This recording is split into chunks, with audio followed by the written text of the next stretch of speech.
Hey everyone, welcome to today's webinar, Understanding the WH-347 Compliance and Payroll Best Practices. My name is Shauna Coronado and I'm your host for this session presented by eBacon. And at eBacon, we believe in empowering construction payroll teams to focus on what they do best, building our future, by simplifying payroll concerns like understanding evolving federal forms. Today, we are going to break everything down for you.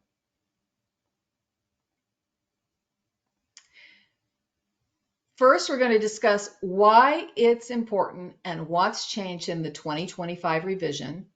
We'll show you a step-by-step guide on how to complete it correctly, common mistakes that can lead to compliance risks, and how technology can simplify payroll reporting. We are lucky to have Aubrey Kissel with us today. She's a compliance expert who's worked with countless construction companies to streamline payroll and workforce management. Now, before we get started, a quick reminder, feel free to drop your questions in the question area at any time. We'll have a Q&A session at the end to cover as many of these questions as possible. So, all right, let's get started. Aubrey, over to you. All right, thanks, Shauna. Thanks for the introduction. So it's a great time when the government decides to change one of their standard forms. Everybody needs to get on board and everybody needs to make those changes as well. So today we're just going to kind of walk you through what the changes are and how you go about filling out the form as it is today. So next slide, please, Shauna. Oh, first, I want to drop in a quick poll. What's your biggest concern that you have about the switch to the revised form? And while we're doing that, Aubrey, what's your thought on how important it is to get this right? Well, it's important because everybody wants to get paid for the work they're doing on a job. So you want to make sure to get on board and get filling out this new form ASAP. Fantastic. All right, well, let's go ahead and jump ahead to the next slide. There we go. Okay, so we're going to go over the form and go through just the basic entry, that really hasn't changed much, but we're just going to talk through all of that to show you what needs to go where. So how to fill out the WH-347. All right, so this is the main page, like we were talking about before. There wasn't a whole lot that had changed, but one of the things that you want to take a look at is that up towards the middle where it has submission of final DBRA, certified payroll form. If it's your final work on the job, you want to make sure and click that box because in that way, people aren't coming after you looking for more reporting. The other portion right over to the right of it where it says prime contractor or subcontractor, if you're a prime contractor, obviously you mark the prime contractor spot, and if you're a subcontractor, you mark that checkbox. And then the information below is basically the same. You're going to have your project information. You want to make sure and get that wage determination number in there, and all of the corresponding information for like when your week ends and all of that. The What about employee weekly? section. Oh, Oh, go sorry, ahead. Shauna. This portion is basically the same. So you go ahead and you put in your, worker information and all of that, and then their hours worked in standard time or overtime for the days of the week. Now, one of the sections that is a little bit different is that section 7, where it asks about the journeyman or the apprentice. So you do need to mark in there whether the person is a journeyman or apprentice. We'll go to the next slide, please. Okay, wages and fringe benefits. Okay, this is also very similar to how it originally was. So you have all of those areas where you basically go through the rates that you're paying and then the gross to net for the project, for the hours worked on the project, and then all projects.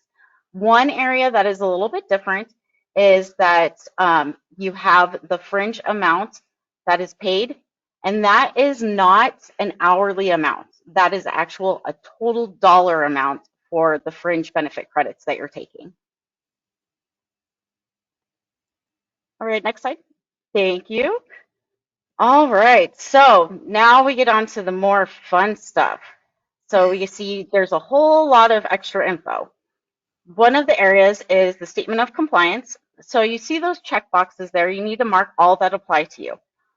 One of the check boxes is for apprentices. So if you had apprentices on the job, you need to make sure and mark that box as well. Now the new section here has where you have to put the apprentice program information and the classification that your apprentices are working. So one of the things is that your apprentice committee or program name, so they know what you're talking about, and then whether it's a federally approved apprentice program or a state approved. And so that's the middle part where it has registered. So OA is the federally approved and the SAA is the state approved. And then of course, the last part, simple enough, you just put in the classification of the apprentice that's working on the job. And even more exciting for everyone, you got more stuff to fill out. But this just makes it clear to the awarding bodies in the federal government what fringe credits you're taking. So in here is where you're going to have to put, the name of the person, what fringe credits you're taking for them. Like, let's say you're paying for medical for them. You would go ahead and take credit for that. There's different ones where you're taking credit for pension and so on and so forth. So in this area, you need to have also the name of the plan, the type of plan that it is. So for example, just as a simple one, you'll say the name of the plan will say is Blue Cross Blue Shield because you're paying for your employees' health insurance. And the type of plan is it's a health plan. And then you can put the plan number in there as well. And then the boxes below it are saying if it's funded or unfunded. So one of the things that you need to keep in mind is that funded plans are plans that you are paying for no matter what, and your employees have access to those. Some plans that might not be recognized as funded are if you have, we'll say, paid holidays for your employees, right? You might not be able to take credit for that because you're only paying it when the employees offer the holiday. It's not a funded plan. And then down below, you put the hourly rate for what you're taking credit for. And then all the way down at the right-hand side, you're going to have to do the total hourly credit, right? So that they can see each one broken out, but then also get the total. Excellent. What about common mistakes and compliance risks? So common mistakes are, well, let's say you're using the wrong wage determination. So it's always important to know what wage determination you're supposed to be using and then comply with those wages. The other is the type of work that your employees are performing on the project and needing to know which work goes with which classification so you're paying the right rates. You also want to just make sure that your daily timesheets and your time cards match what you're putting on the WH-347 to make sure everything is in alignment with what you're actually paying your employees. All right, well, now we're going to do a quick poll, and I'm launching the poll right now. And while we're doing that, we're trying to find out how many of you have had to correct WH-347 errors in the past year. Click your answer. And Aubrey, for those who answered yes, what's the best way to catch these mistakes before they become a compliance issue?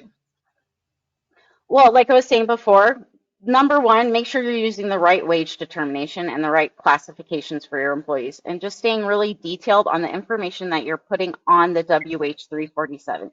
Because what you don't want to do is have to do a restitution or an amendment and then have to wait on payment from your prime contractor or awarding body. Completely understood.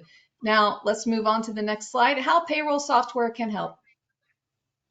Well, that is a very good question. To streamline your processes and to make sure you got the right wage determinations, classifications, hours worked, all of that on your forms, it's really important. There are a lot of softwares out there that can help with this, but not all softwares are created equal.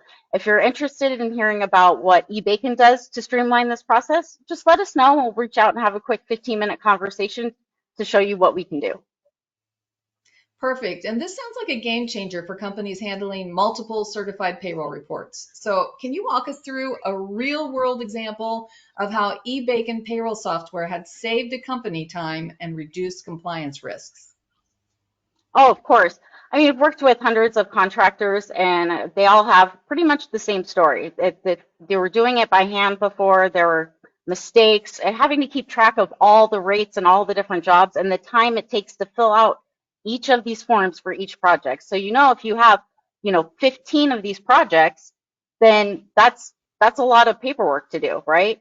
And one of the things that our software does is it once you process the payroll, that certified payroll report is readily available and you can take it right from there. You don't have to do any legwork.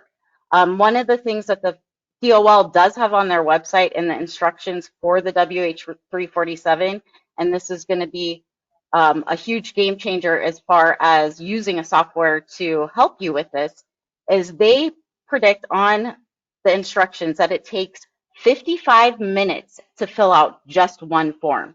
Now, when you think about that, and I know if you're doing it now, you know how long it takes. I mean, that's a time suck. Definitely. Well, and this is what this is all about. The key takeaways we have, the things we covered. Start using the 2025 WH347 now, the new one, to stay compliant. Double check your classifications, wages, and hours before submission, and leverage technology to streamline that certified payroll reporting so it's easier for you. And now I'm going to field some questions. We're going to see what the questions are from our audience, and we'll go through them. And we do have quite a few, so we will do the best we can to get through all of them. One is from Jennifer. Jennifer asks, we'd like to know a little more details about the form. Okay, Jennifer, we have a guide. I can answer this question. We have a guide that we're going to send out to you with very specific details on every single item. So just so you know, we will definitely cover all of the items for you, and you can see this in the PDF guide that we're going to send you. She also asked, should we backdate and redo the 2025 submissions? Well, that really just depends. You don't need to because it's not being required right now to only submit the new form. The federal government isn't requiring that right now. However, your awarding bodies or people that you're just submitting stuff to, like your GCs, they may require it. So you want to double check and see if their requirements are different as far as that goes, because they may require you to use the new form right away. Exactly. She also asked, what do you do if our work type does not have journeymen or apprentices? So in that case, you would go ahead and just put in for a journeyman because if you're not a registered apprentice, you need to be paid as a journeyman. Okay, we have a time question. Several people have asked us, when is the deadline? Right, exactly. And so, like I was saying before, there isn't an official deadline from the Department of Labor, so there's nothing in stone. But as far as the awarding bodies or your primes, they may be requiring it right away or a little further down the road, but there is no hard deadline for the Department of Labor. Wonderful. Candace asks, what if you don't take fringe benefit credits? You just pay the state or federal fringe amount direct to the employee. What would you put in the fringe benefit area? None or NA? So you wouldn't mark it. What you would do is put it in the section where it's fringes paid in lieu. So in the cash section. Okay, that makes perfect sense. Uh, okay, Heather asked, what if you're the prime contractor and also doing self-perform work? Would you select a subcontractor then? So if you're a self-performing prime, you could choose the prime box. Okay, excellent. Christy just asked, will this be recorded to view later? Yes, absolutely. We'll send you a recording after this and your thank you email. You'll receive the guide and you'll also receive this video just for you. And Lady, Leydi, I hope I'm pronouncing that correctly, asked, how about for medical plans that are self-funded? Is that considered funded or unfunded? That's considered funded. Okay. Jennifer asked, would vacation pay go in the unfunded section? It depends. If you have, like, we'll say a third party that's controlling your vacation pay, meaning that you just submit it to that third party and then they have it on hold for your employee to take when they need it, then yeah, that's a funded plan. Okay. Next question is from Kim. How do you determine the hourly rate for health insurance? We pay every week. So what you would do is, so it's called annualization. So one of the things is you would take the monthly amount that the company pays for the health insurance, and then take that times 12, so for the whole year, and then you divide it by 2080, so the full-time hours in a year, and then that's how you get your hourly credit rate. Wonderful. Marcy asks the next question. For 6B, you multiply total hours worked by fringe benefit total, correct? I have been putting the hourly fringe amount in that column. So read that again, Shona. So she's For 6B, you multiply total hours worked by fringe benefit total. She has been putting the hourly fringe amount in that column. So the hourly fringe amount, so the in the new form, it's a total amount, but if you're taking credit for the fringes, it should be that on the other form for the hourly amount. So then that way you can get to, the totals that you're getting for the whole week. Okay. So many questions are coming in. Mhm. You are the bomb. You know all the answers already. So this one is, okay, this is from Priscilla, and she asks, regarding hourly credit fringe benefits, are we to do all our workers' insurance benefits, dental, etc., as they are getting that deducted from their checks? So if I'm understanding this correctly, you're talking about the credits. So the credits don't apply for what's being actually deducted from your employee's paycheck. So I'll give you an example. We'll say for me, for example, I have, medical benefits and I pay $150 per payroll for it. But my employer pays the remaining amount left. So my actual plan is $300.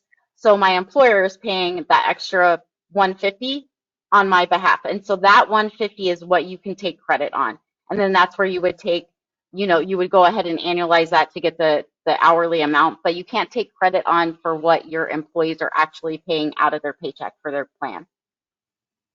Wonderful. Marissa asks, how do you list a laborer when they aren't a journeyman or an apprentice? Right. So this kind of goes back to the previous question we were having where they didn't have a definitive laborer or the journeyman or apprentice. So if they're not a registered apprentice, then they need to be paid as a journeyman. So when you look at the wage determinations, right? They don't break it out as far as that goes, right? They don't say this is a journeyman or an apprentice. Those are all journeyman rates. So if you're a laborer and you're just a regular laborer, not an apprentice, you would need to be paid those laborer rates that are on the wage determination.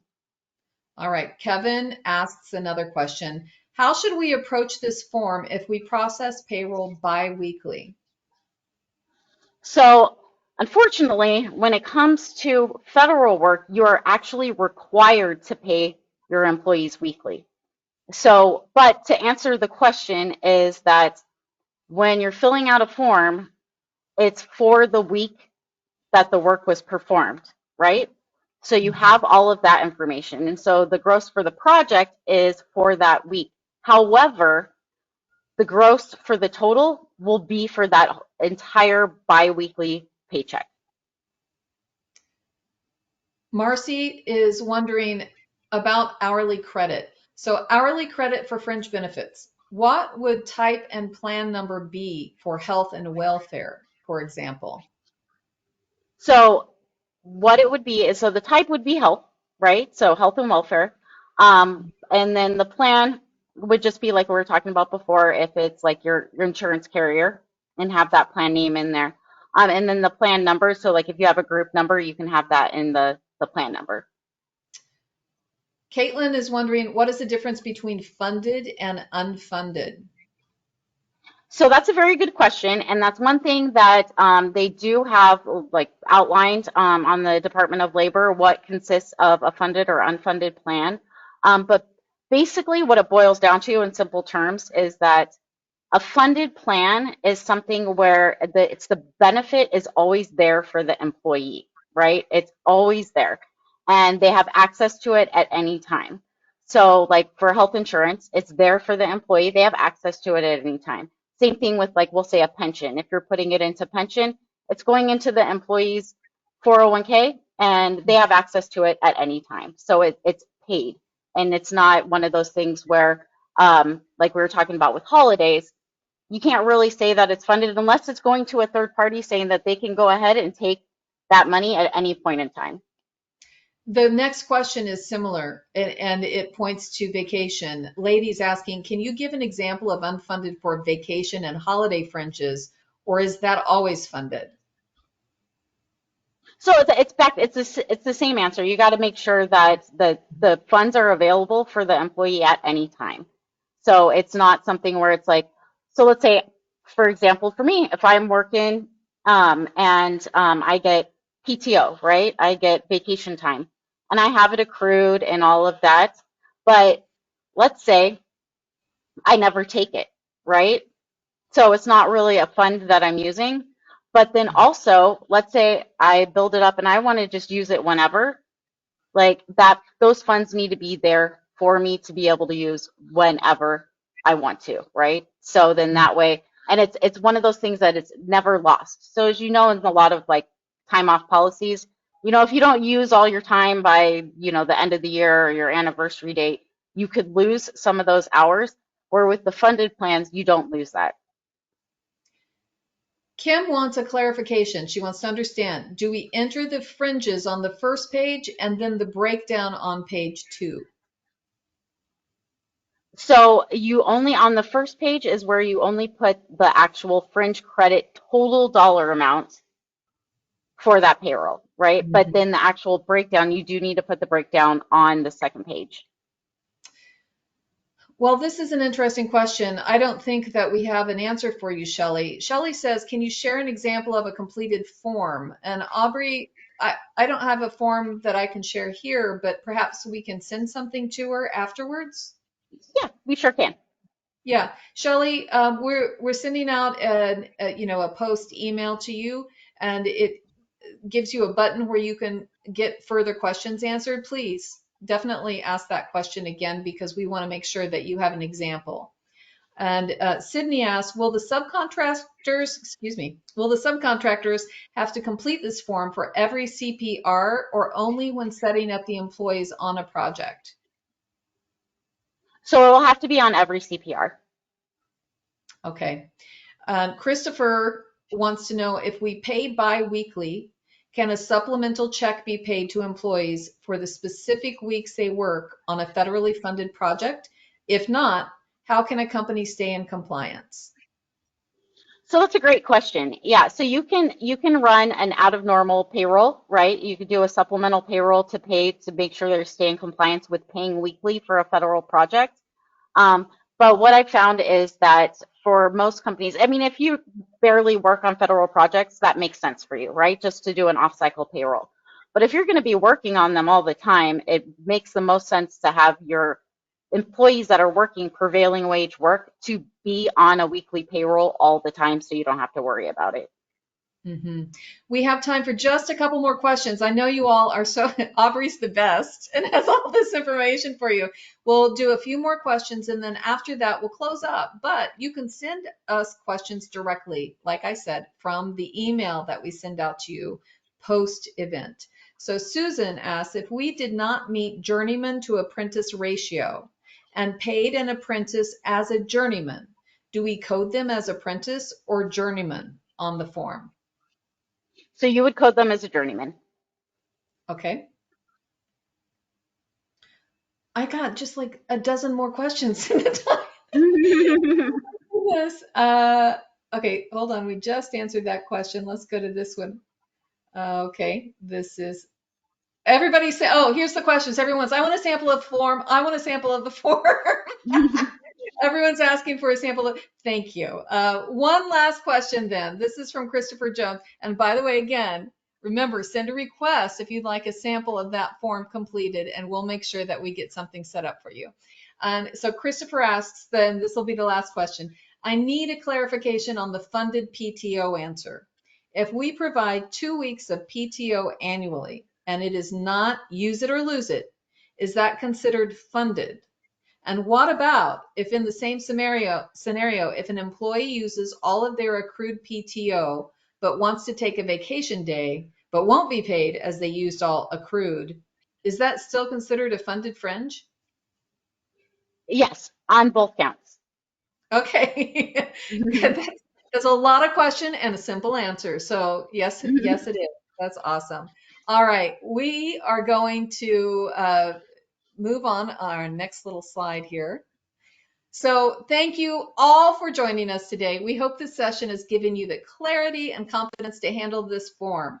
It's a big change. If you'd like more resources on certified payroll compliance, you visit eBacon.com or check out our webinar resources hub for additional guidance. And don't forget, if you want to explore how payroll software can streamline your reporting, we will reach out to you with this email we're going to send you to see if you need more assistance or a personalized demo. And please reply. We will get you all the answers. And thanks again. We look forward to seeing you at our next webinar. Thanks, Aubrey. Thank you.